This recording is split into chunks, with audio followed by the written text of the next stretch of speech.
Je m'appelle Mathieu Thomas, je suis sportif de haut niveau en para-badminton et je prépare actuellement les Jeux de Paris 2024.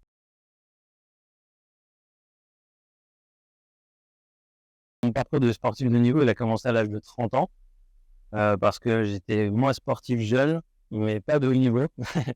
Et ce qui a fait que je suis passé sportif de haut niveau à l'âge de 30 ans, c'est que pour remonter bien avant, à l'âge de 17 ans où j'ai un handicap, où en fait j'ai une tumeur cancéreuse dans le bas-ventre et dans cette tumeur passe le nerf crural.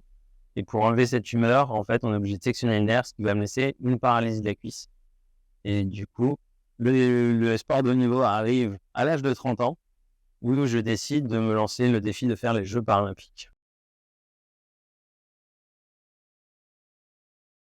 La première chose, quand même, c'est un gros travail tous les jours.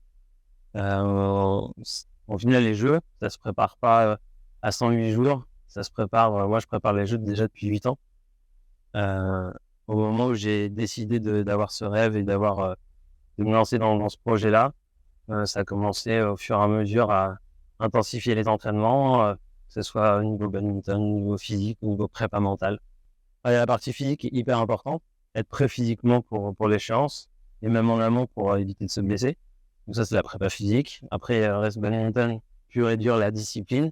Et après, il y a aussi toute la grosse part mentale où, oui, j'ai aussi mes séances de prépa mentale avec mon coach. Et ces séances de prépa mentale, au final, c'est des séances qui te permettent de prendre conscience des émotions que tu peux rencontrer pendant les matchs, tout ce qui te permet à réussir. Mais cette préparation mentale se fait aussi à l'entraînement, quand je fais du badminton, quand je fais aussi de la prépa physique. En fait, c'est tout le temps qu'on fait de la prépa mentale.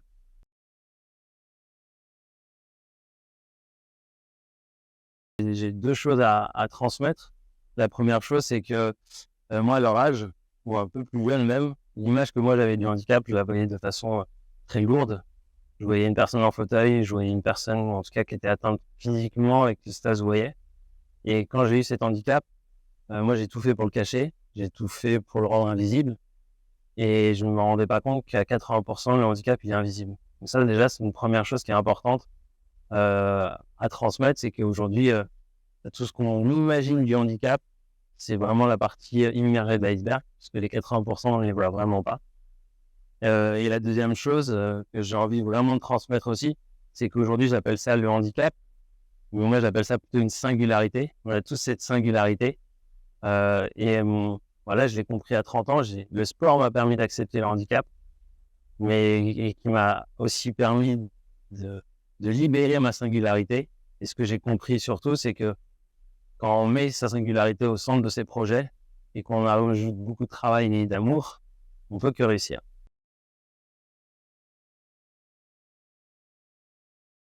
Et on avance sur le chemin. Maintenant, le chemin, il est encore très loin sur ça, parce que quand je vois encore les chiffres, que la première discrimination en France, ça reste la discrimination sur le handicap.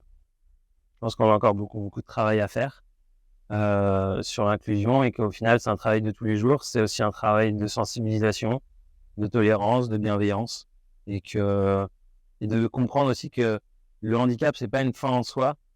Pour moi, c'est une nouvelle vie d'adaptation et qu'on sera tous en situation de handicap ou pas un jour et que si on arrive à voir cette opportunité, voir le handicap comme une opportunité, une chance aussi de découvrir et d'améliorer d'autres sens qui ne sont pas touchés, ce qui nous permet aussi de découvrir encore différentes choses.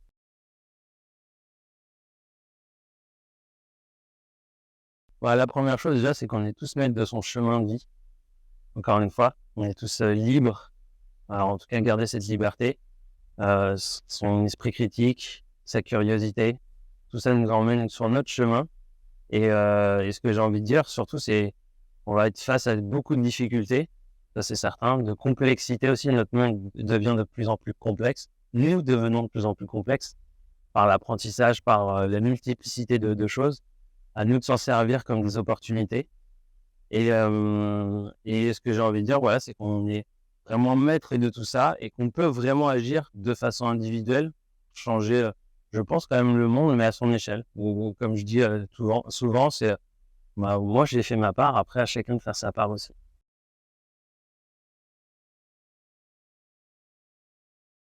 Alors moi, ça se fait carrément de me souhaiter de bonne chance. Allez-y avec toutes vos bonnes ondes pour que je me qualifie, qu'après j'allais chercher une médaille. Alors, il faut y aller, il n'y a pas de problème. Souhaitez-moi bonne chance.